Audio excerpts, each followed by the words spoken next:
नमस्कार, स्वागत है आपका आचार्यवाणी में। मैं आचार्य डॉक्टर विक्रमादित्य हर बार की तरह आपका स्वागत करता हूं।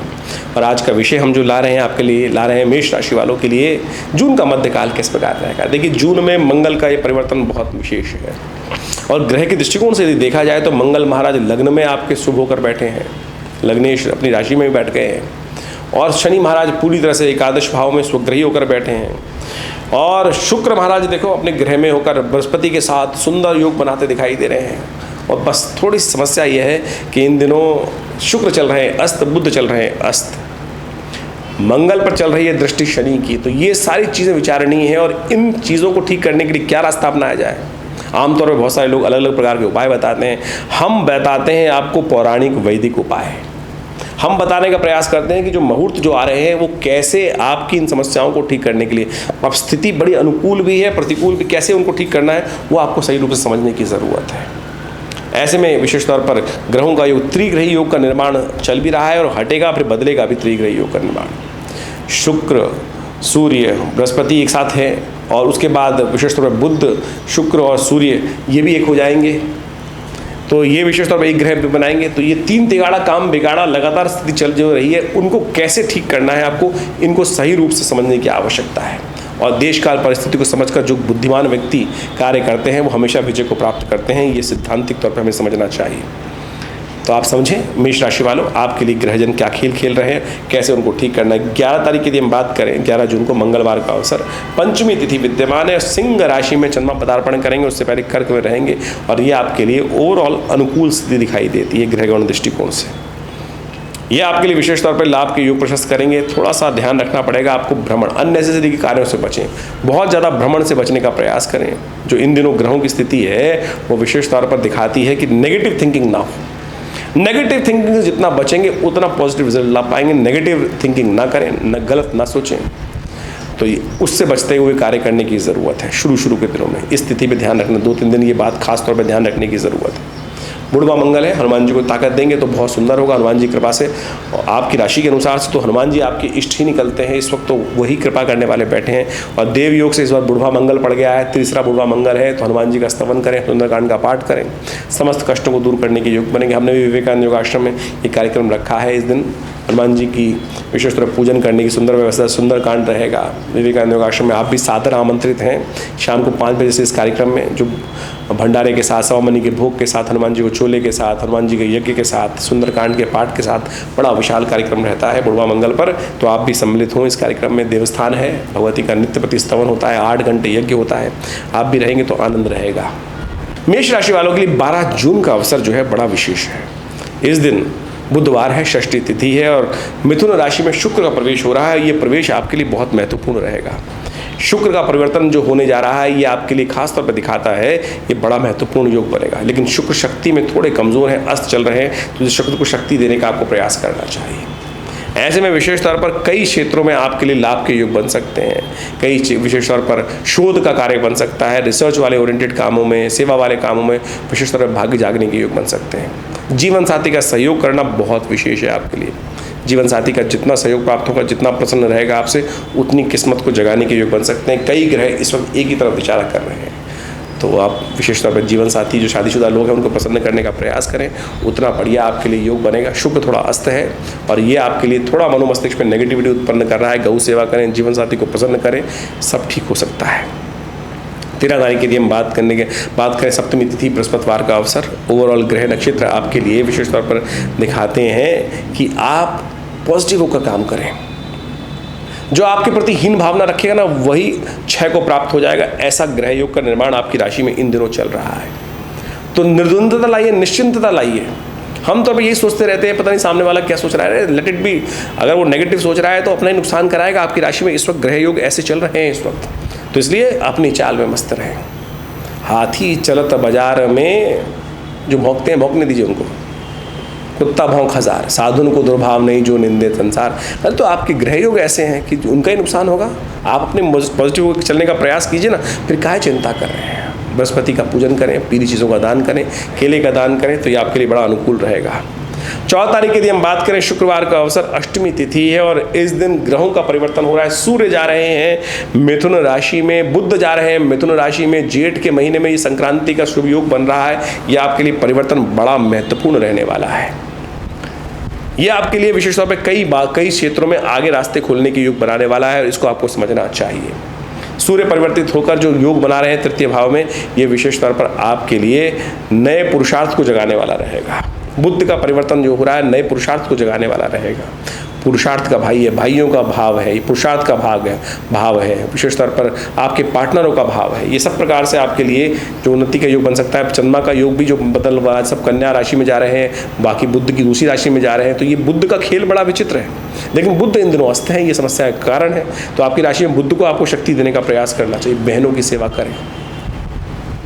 और एक बात ध्यान रखना, बुध जब कमजोर है ही, और ऐसे में मुख से अपशब्द निकलेंगे।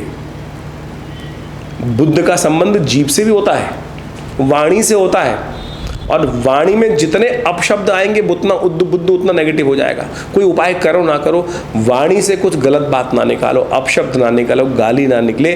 बस इस बात का ध्यान रख लिया तो बुध धीरे धीरे शुद्ध होगा। बहनों की सेवा करो, बुआओं की सेवा करो, बस ये देख लो। ये उपाय किस और करने की ज़रूरत ही नहीं है। तो इन दिनों जितने बुद्ध तरीके से आपने उपाय करने का प्रयास कर, यदि लोग कहते हैं ना गौ सेवा करने में मुश्किल आती है, तो ये उपाय भी कर सकते हैं आप। आजकल इस बात को ध्यान रखते हुए कार्य करना आपके लिए बड़ा उचित रहेगा। संक्रांति का पुण्य अगले दिन रहेगा, क्योंकि सूर्य का परिवर्तन रात को 12:30 बजे के आसपास हो रहा है। तो संक्रांति का पुण्य अगले दिन। जेठ की संक्रांति बड़ी शुभ होती है, और छोटे से प्रयास से, जैसे पत्रम पुष्पम फलम तोयम, जल के दान से ही भगवान प्रसन्न हो जाते हैं। शनि महाराज आपकी राशि के अनुसार से इस वक्त जो मंगल पर दृष्टि डाल रहे हैं, कुदृष्टि डाल रहे हैं, लाभ के योग तो बना रहे हैं लेकिन कुदृष्टि डाल रहे हैं, पुरुषार्थ में कमी ला रहे हैं। उसको ठीक करने के लिए काम कर लीजिएगा। जल का दान, 2 कुंभ जल भरकर दान करने का प्रयास करें। घी का दान करने का प्रयास, किसी देवालय में घी का दान करने का प्रयास करें। ये सुंदर उपाय हैं, इनको कर आप लाभ प्राप्ति के योग। पंखे का दान करने का प्रयास करें। किसी देवस्थान में जाकर 2 पंखे लगवा दीजिए। देखिए ये सुंदर उपाय है आपकी राशि के अनुसार से। हाथ वाले पंखे पुराने ज़माने में दान किए जाते थे, खरबूजे इत्यादि का दान किया जाता था। ये समस्त उपाय कल्याण करने वाले हैं आपके लिए। शनि के अनुकूल करने के लिए, शनि के पिता कौन है? सूर्य हैं, और संक्रांति का पुण्य जो है बड़ा लाभ देने वाला होता है। जब तक पंखा चलेगा, जहाँ जो हवा खाएगा, देखिए सब कल्याण के योग बनेंगे। सुंदर तरीके से शास्त्र के दृष्टिकोण से उसको समझना चाहिए। 16 तारीख की हम बात करें, रविवार का अवसर, दशमी तिथि, और ये दशमी तिथि बहुत विशेष है। गंगा दशहरा, बटुक भैरव जयंती। आमतौर पे लोगों बटुक भैरव जयंती के बारे में पता ही नहीं होता। ग्रह नक्षत्र आपके लिए लाभ के योग प्रशस्त करते दिखाई दे रहे हैं। बस थोड़ा सा आपको ध्यान रखना है, जिद में नहीं अड़ना है। शनि की दृष्टि इस वक्त लग्न पर है और मंगल स्वयं वहाँ विराजमान है, तो पुरुषार्थ करने के लिए आप जो दिशा पकड़ेंगे उसमें अड़ जाते हैं। सेनापति है मंगल, पीछे नहीं हटते हैं। शुक्र इन दिनों अस्त है, जो चाणक्य नीति देने का प्रयास करता है वो है नहीं इस वक्त। तो बस जिद चढ़ रही है, जिद से बचते हुए कार्य करना चाहिए। लाभ चाहते हैं तो देशकाल परिस्थिति को समझें, तब आपके लिए कल्याण के योग बने। गंगा दशहरा है, दशम पापम हरति, शास्त्र समझें क्या कहता है, कैसे पुण्य जगाएं। इन ग्रहों को ठीक करने के लिए पुण्य यदि अच्छे हो ना, तो ग्रह अनुकूल भी ना हो तब भी काम कर जाते हैं। पुण्य कैसे जागेंगे, उस कथा गंगा दशहरा आपको बताता है। 16 तारीख को गंगा दशहरा है। गंगा दशहरा है और साथ साथ इस दिन गंगा जी मैया का अवतरण हुआ। माँ भगवान जो कहा जाता है कि भगीरथ की अथक प्रयासों से, जब महाराज सगर के 60,000 पुत्रों को ऋषि कपिल ने शाप दे दिया और उनके उद्धार का कोई मार्ग बचा ही नहीं था, तब 3 पीढ़ी तक उस कुल में लोगों ने आराधना करी माँ भगवती गंगा की, कि माँ गंगा को कैसे इस धरा पे प्रवृत्ति लाया जाए। तब भगवान विष्णु के पद से निकली हुई, जब कहा जाता है भगवान वामन का अवतार लिए और पूरी पृथ्वी को जब उन्होंने नापा, तो कहा जाता है 3 पगों में नाप लिया। तो जब उनका पैर ब्रह्मलोक में पहुंचा था, तब भगवान ने अपने कमंडल से जल लेकर, ब्रह्मा जी ने उस जल को एकत्र कर लिया था। और भगीरथ ने भगवान ब्रह्मा से पसंद करके, उनको साधना करके प्रसन्न कर माँ गंगा को वहाँ से मांगा। और कहा जाता है कि भगवान शिव ने अपने सिर पर धारण किया उनको, और भगीरथ के अथक प्रयासों से इस गंगा जेठ मास के शुक्ल पक्ष की दशमी के दिन ये गंगा वहाँ से निकली। और कहाँ वो वहाँ उनको लेकर गंगा सागर पर पहुँचते हैं, किस दिन? मकर संक्रांति के दिन। यानी इस दिन माँ गंगा का पदार्पण हुआ और 6 महीने बाद करीब करीब वो मकर संक्रांति के दिन गंगा दशहरा जिस दिन विशेष तौर पर वहाँ पहुँचती हैं जहाँ सागर से माँ गंगा का मिलन होता है, उस क्षेत्र में जाकर विशेष तौर पर उस दिन उनका पुण्य लोगों पर गमन हुआ। तो ये बड़ी सुंदर कथा है शास्त्र के दृष्टिकोण से, इसका अध्ययन आपको करना चाहिए। तो इस दिन विशेष तौर पर अपने ग्रहों के दृष्टिकोण से आपको समस्त रूप से पूजन करते हुए भगवान शिव पर देखिए ये सुंदर योग बन रहा है। इसके साथ साथ बटुक भैरव जयंती का भी सुंदर योग बन रहा है। बटुक भैरव भगवान साक्षात शिव के अंश हैं। कहा जाता है उनके पिता ने अनन्य श्रद्धा के साथ भगवान से प्रार्थना करी और कहा कि शिव पुत्र के रूप में उनको प्राप्त हो, और कहा जाता है शिवलिंग से ही साक्षात मनोकामना अष्टक जो शब्द जो है विशेष तौर पर उनका स्तोत्र है, उसी प्रार्थना करते हुए भगवान शिव साक्षात जो 8 वर्ष के बालक के रूप में उपस्थित हुए वो बटुक भैरव के रूप में कहे जाते हैं। और ये अद्भुत है, इनकी जयंती समस्त अनिष्टों को दूर करने वाली है। जीवन में यदि कोई कष्ट इत्यादि, भूत प्रेत इत्यादि, असंग नज़र लगने वाली समस्या हो जाती है बच्चों को, तो ये मंत्र है ओम ह्रीं बटुकाय आपत उद्धारणाय कुरकुर बटुकाय ह्रीं स्वाहा, इसका लगातार यदि यज्ञ कर लिया जाए और इस दिन विशेष तौर पर उनकी जब जयंती है, रविवार का दिन पड़ रहा है, ये बहुत सुंदर योग बन रहा है। तो उनका विशेष तौर पर खीर के द्वारा मीठे गुलगुले बनाकर उनके द्वारा हवन करने से कहा जाता है समस्त कष्टों को दूर करने के योग बनते आते हैं। ये शास्त्रोक्त कथा है, इसको अवश्य उनके निमित्त हमें करने का प्रयास करना चाहिए। ये बहुत सुंदर रहेगा, तो अवश्य इस दिन ये करने का प्रयास कीजिए। आपकी राशियों के अनुसार से परिवर्तन का योग बहुत सुंदर बनेगा। तो ये अद्भुत महत्व है गंगा दशहरा का और बटुक भैरव जयंती का। शास्त्र में ये रहस्य छुपे बैठे हैं पुराणों में, और हम फंसे रहते हैं पता नहीं कौन कौन से टोटकों में। हींग लगे ना फिट की रंग चौका हो, ज्योतिष में यही सिद्धांतिक तौर पर वैदिक ज्योतिष के अनुसार से आपको समझने का प्रयास करना चाहिए। 17 तारीख का दिन सोमवार का अवसर, एकादशी तिथि, तुला में चंद्रमा का प्रवेश हो रहा है रात्रि में करीब 12:30 बजे के आसपास, और ये परिवर्तन जो आपके लिए बनता दिखाई दे रहा है बड़ा महत्वपूर्ण रहेगा। अभी जो एंजाइटी डिसऑर्डर्स की समस्या थी उनसे निकल कर आप बाहर आ जाएंगे, नए विचार से प्राप्ति के योग बन जाएंगे। चंद्रमा तुला में जाना आपके लिए नई शक्ति का संचार करने के योग बनाता दिखाई देगा, और इस नए पॉजिटिव वे से काम करने से बहुत बढ़िया तरीके से लाभ के योग बन जाए। एकादशी है इस दिन, निर्जला एकादशी स्मार्थों के लिए। इस बार एकादशी 2 हो गई हैं। एकादशी जो है स्मार्थों के लिए रहेगी सोमवार के दिन 17 तारीख को, और वैष्णवों के लिए रहेगी 18 तारीख को। वैष्णव आचार्यों का मत है कि जिस दिन एकादशी जो हो वो विशेष तौर पर द्वादशी युक्त तो बहुत सुंदर होती है। तो इस बार द्वादशी युक्त एकादशी पड़ गई है, उस दिन मंगलवार भी पड़ गया है और उस दिन बुढ़वा मंगल भी पड़ गया, तो बहुत पुण्य वाली हो गई। तो एकादशी के दिन गंगा इस बार जो एकादशी निर्जला एकादशी होती है इसमें जल का दान यथेच्छ भाव से करने का प्रयास करना चाहिए। जेठ में और कोई दान शेष नहीं कहा गया, खरबूजे का दान, पंखे का दान, तरबूज का दान, ये सब चीज़ों का दान, शरबत का दान, ये सब करके आप पुण्य को जगा सकते हैं। अवश्य करने का प्रयास करना चाहिए, बहुत सीधा साधा उपाय है, और देखिए कोई कल्याण का योग अवश्य बनेगा। 18 तारीख मंगलवार, जैसा हमने कहा वैष्णव एकादशी का दिन है। ग्रह नक्षत्र आपकी राशि के अनुसार से अनुकूल परिस्थिति बना रहे हैं आपके लिए, विचारों में नई दृढ़ता देने का प्रयास कर रहे हैं। यदि पॉजिटिव होकर काम करेंगे तो बहुत सुंदर रहेगा। और इस दिन जैसा हमने कहा कि इस दिन एकादशी वैष्णवों की एकादशी भी है, और बुढ़वा मंगल का अंतिम बुढ़वा मंगल भी है जेठ का। और देखिए मंगल और शनि की जो दृष्टि चल रही है ना, मंगल पर शनि की दृष्टि जो है वो कहीं ना कहीं थोड़ा सा आपको नेगेटिव ले जा सकती है। उसको ठीक करने के लिए हनुमान जी की उपासना ही सबसे श्रेष्ठ है। तो इस बुढ़वा मंगल पर आनंद भाव से, अंतिम बुढ़वा मंगल पर जेठ पर 1 साल तक नहीं बनेगा ये योग, तो जेठ भाव में आनंद भाव से परमात्मा का भजन करें, हनुमान जी की उपासना करें। हमने भी विवेकानंद योगाश्रम में इस अंतिम बुढ़वा मंगल पर सुंदरकांड का पाठ रखा हुआ है। बुढ़वा मंगल पर हनुमान जी की सवामनी का भोग भी है, तो आप भी इसमें सम्मिलित हो सकते हैं, सादर आमंत्रित हैं। जो लोग आना चाहें आए, अपने नाम से भी अपने सुंदरकांड का पाठ करा सकते हैं। सुंदर विद्वान ब्राह्मणों की व्यवस्था है, आप उसका लाभ लेते हुए कार्य करें। 19 तारीख का अवसर बुधवार का दिन, द्वादशी तिथि है, और साथ साथ वृश्चिक राशि में चंद्रमा का पदार्पण हो रहा है मध्याह्न में करीब 11 बजे के आसपास। ये परिवर्तन आपके लिए लाभ के योग प्रशस्त करेगा, लेकिन थोड़ा सा मनोमस्तिष्क में बंधन रहेगा, क्योंकि वृश्चिक में चंद्रमा शीर्ण हो जाते हैं। प्रदोष का योग, बुध भी अस्त हैं, चंद्रमा शीर्ण है, शुक्र भी अस्त हैं, तो ऐसे में थोड़ा सा ध्यान रखें। बुद्ध को ठीक करने का प्रयास हमने आपको बताया था थोड़ी देर पहले, उसको करने का प्रयास कीजिए। मुख से अपशब्द ना निकले, गौ सेवा जितनी हो सकती है ये उपाय करने का प्रयास करें। गाय को हरा चारा डालें, गाय को पालक खिलाएं, गाय को जितना भी हो सकता है सेवा करने का प्रयास करें। बुद्ध को ठीक करने का इससे सुंदर उपाय नहीं है। एक और उपाय बता देते हैं, शिव के मंदिर में बिलपत्र अर्पित करें। शास्त्र कहता है अखंडैव बिल्वपत्रैः च पूजये शिव शंकरम कोटि कन्या महादानम बिल्वपत्रम शिवार्पणम। कहा गया है विशेष तौर पर इसको अवश्य करने का प्रयास करना चाहिए। जो बिल्वपत्र भगवान को अर्पित करता है, त्रिदुलम त्रिगुणाकारम त्रिनेत्रम च त्रिधायुधम त्रिजन्म पाप संहारम बिल्वपत्रम शिवार्पणम। तो पाप पुण्य के चक्कर से हटो, बिल्वपत्र अर्पित करके भगवान का कृपा करने का प्रयास करो, ग्रह भी अनुकूल हो जाएंगे। बुध को ठीक करने के लिए इससे सुंदर उपाय हो नहीं सकता है। और आपकी राशि के अनुसार से बुध इस वक्त यदि आप ठीक रहे तो बहुत सुंदर रहेगा।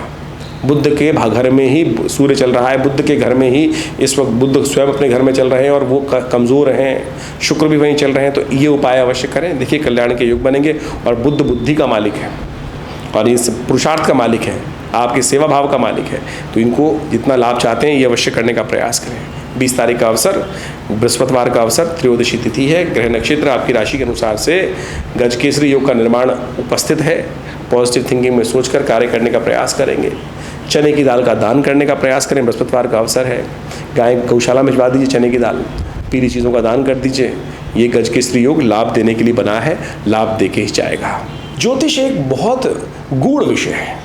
ज्योतिष के 2 भाग हैं, एक गणनाएं हैं और दूसरा उसका फलित भाग है।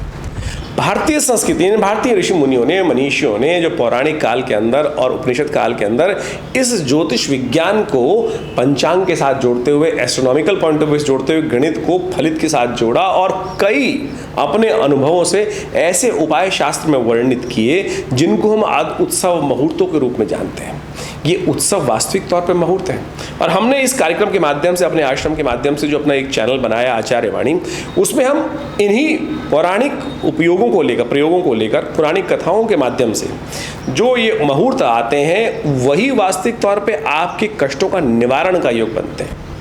देखिए समझ लीजिए एक बात खास तौर पर, विशेष तौर पर ये जो मुहूर्त हैं, जैसे इस अभी आने वाले इन 10 दिनों में गंगा दशहरा, बटुक भैरव जयंती, धूम्रावती जी की जयंती, ग्रहों का परिवर्तन का योग, संक्रांति, एकादशी, ये सब जो पड़ रही हैं, ये विशेष तौर पर ये वो सुंदर मार्ग हैं, सुंदर वो मुहूर्त हैं जिनमें एक छोटा सा कर्म यदि सही दिशा में कर लिया जाए तो उसका कई गुना अधिक प्रभाव उत्पन्न होता है।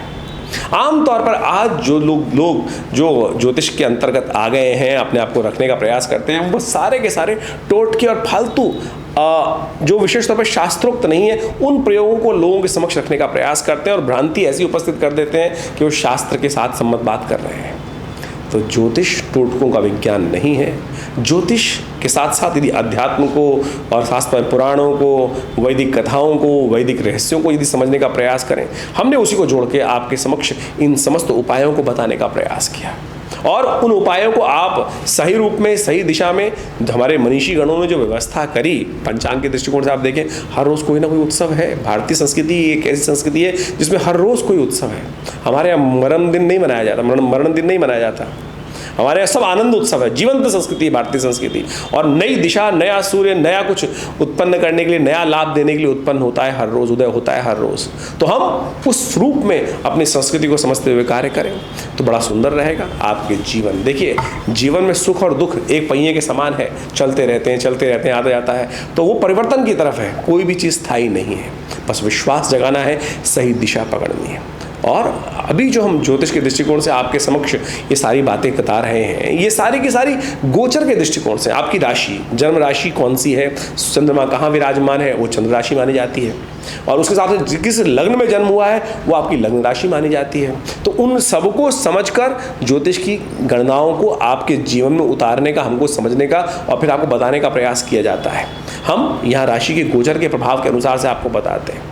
आपकी जन्म लग्न को और राशि को कोरिलेट कर आप दोनों भविष्य फलों को समझ सकते हैं और देखिएगा फिर दोनों को मिलाकर आप सुंदर तरीके से अपने भविष्य को सुंदर तरीके से समझने का प्रयास कर सकते हैं। कई लोगों के प्रश्न हमारे पास लिख के आते हैं। बहुत सारे लोग पूछते हैं कि महाराज हमारी आप इतने सारे लोगों को एक ही राशि में कैसे। देखिए गोचर का प्रभाव है।